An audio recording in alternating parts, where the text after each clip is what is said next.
ஐயோ கடவுளே. பாட்டி நீங்க வாங்க, வந்து இப்படி உட்காருங்க பொறுமையா. நான் சொல்றது நல்லா கேளுங்க. ஒரு நாள் இல்ல ஒரு நாள் என் சௌமியா அக்கா திருநங்கைன்னு இந்த உலகம் முழுக்க தெரிய போகுது. அதுக்கு நீங்க வேணா பாருங்க, அன்னைக்கு இந்த உலகம் நிச்சயமா என் அக்காவை அப்படியே ஏத்துக்கும். நான் சொல்றது உண்மை, நீங்க வேணும்னா பாருங்க. இது மட்டும் இல்ல, ஒரு நாள் நம்ம சொசைட்டி திருநங்கைகளோட சமுதாயம் முழுக்க ஏத்துக்கும். நான் சொல்ற எல்லாமே நடக்கும். எல்லாரும் ஒன்னா சேர்ந்திருப்போம், ரொம்ப சந்தோஷமா இருப்போம். பாத்துக்கிட்டே இருங்க. சமுதாயத்தை பத்தி நீ கனவு கண்டுகிட்டே இரு.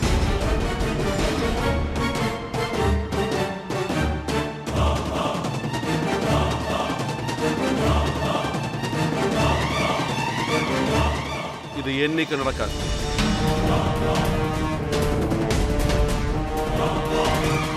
கடவுள் திருநங்கைகளை வித்தியாசமா படைச்சிருக்காரு. ஏன்னா அவங்க தனியா இருக்கணுங்கிறதுக்காக.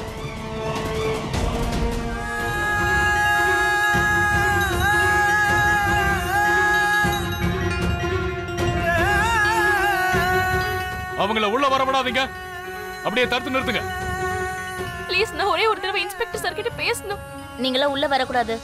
ப்ளீஸ் என்ன போக விடுங்க, நான் ரொம்ப முக்கியமான விஷயம் பேசணும். நான் தான் சொல்றேன்லங்க, நீங்களா உள்ள வரக்கூடாது.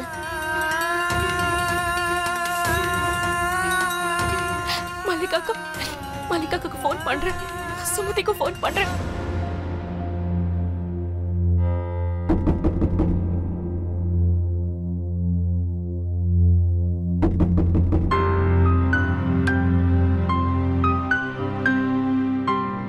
யாரு வந்திருக்காங்க இந்த ராத்திரியில டிஸ்டர்ப் பண்றாங்களே?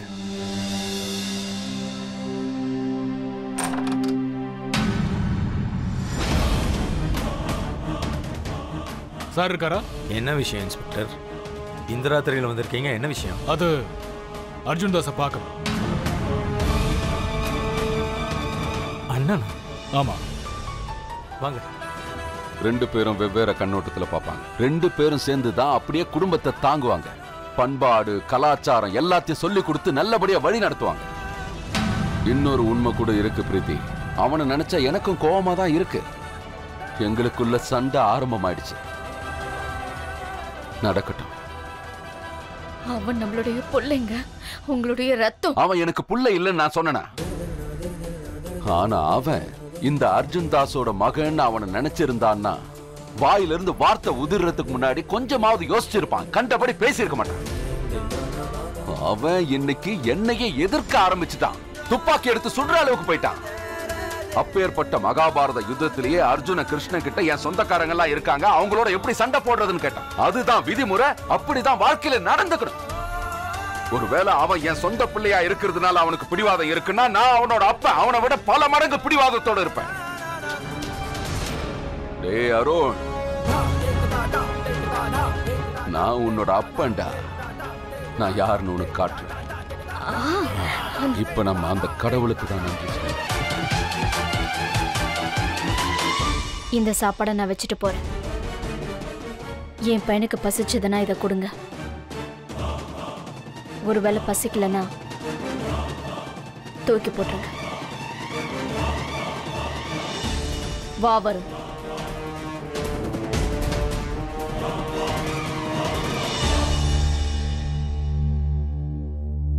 மேடம், உங்களோட விசிட்டர்ஸ் டைம் முடிஞ்சு போச்சு.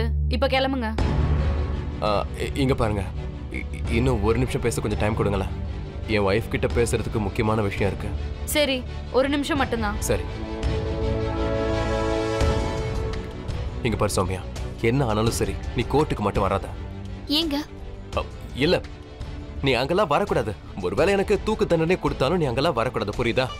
ஆனா அங்க நான் வர வேண்டியது. இங்க பாரு, விஷயத்தை புரிஞ்சுக்க ட்ரை பண்ணு.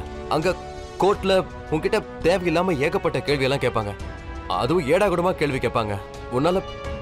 உன்னால அதுக்கெல்லாம் பதில் சொல்லிக்கிட்டு இருக்க முடியாது. நான் என்ன நினைச்சேன்னா நீ என்ன கைவிட மாட்டேன்னு. ஆனா நீ எதுக்காக இப்படி பண்ண?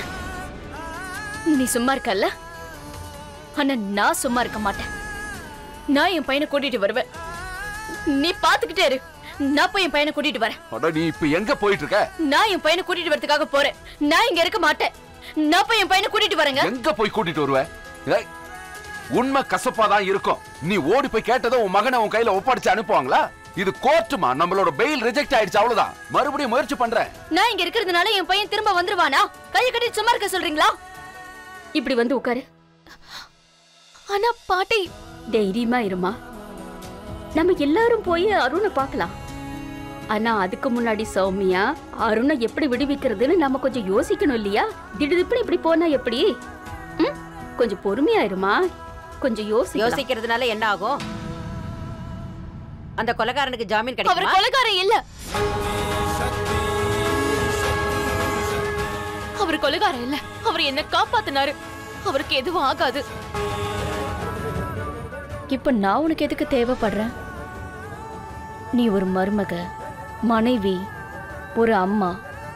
நீ ஒரு முழுமையற்ற பொம்பளையா இருந்தும் முழுமையான பொம்பளைங்கிற மரியாதை உனக்கு கிடைச்சிருக்க. அப்போ உன்னால எதுவும் செய்ய முடியும்ல. அதனால அருணை இந்த பிரச்சனையிலிருந்து இப்போ நீயே காப்பாத்த. என்னுடைய பையன் உன் கைய பிடிச்சுக்கிட்டு இந்த வீட்டை விட்டு போனப்போ நீ என்னை பத்தி யோசிச்சியா? எனக்கு என்ன ஆகும்னு? அப்ப நான் எதுக்கு உன்னை பத்தி யோசிக்கணும்? நான் எதுக்கு உனக்கு உதவி செய்யணும்? போயிடு. நீ எங்களுடைய வாழ்க்கையை மொத்தமா கெடுத்துட்ட. இப்ப தூக்கத்தையும் கெடுக்காத. இங்கிருந்து போயிடு.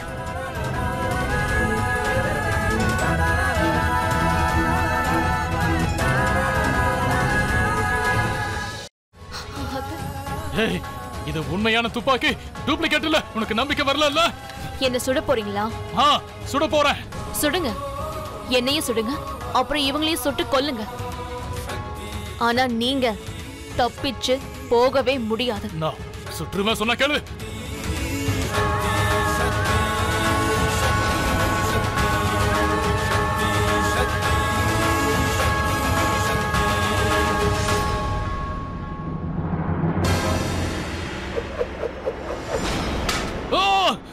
அவரை பிடி. என்ன பண்றீங்க நீங்க? ஏய், என்ன விட்டுருங்க, என்ன விட்டுருங்க. என்ன ஒண்ணு பண்ணாதீங்க, என்ன விட்டுருங்க. சொல்ல கேளுங்க, என்ன விடுங்க. ஏய், விடுன்னு சொல்றாத. ஏய்,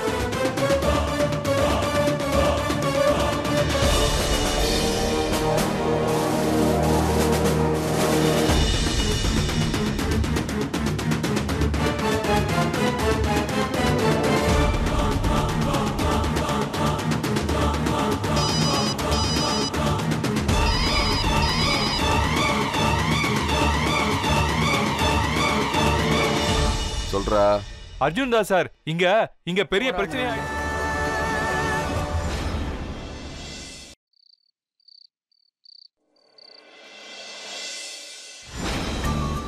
போடுவாக்கா?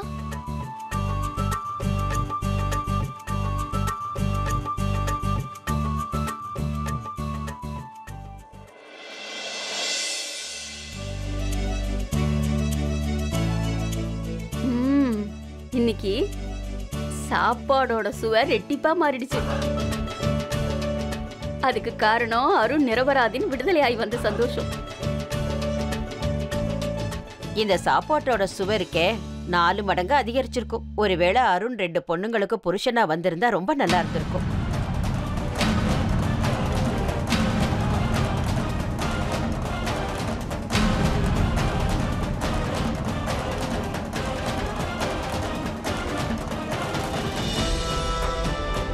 பாட்டி,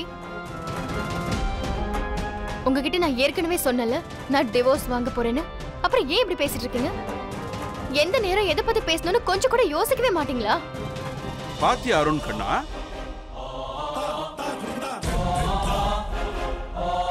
பைத்தியக்காரி மாதிரி பேசிக்கிட்டு.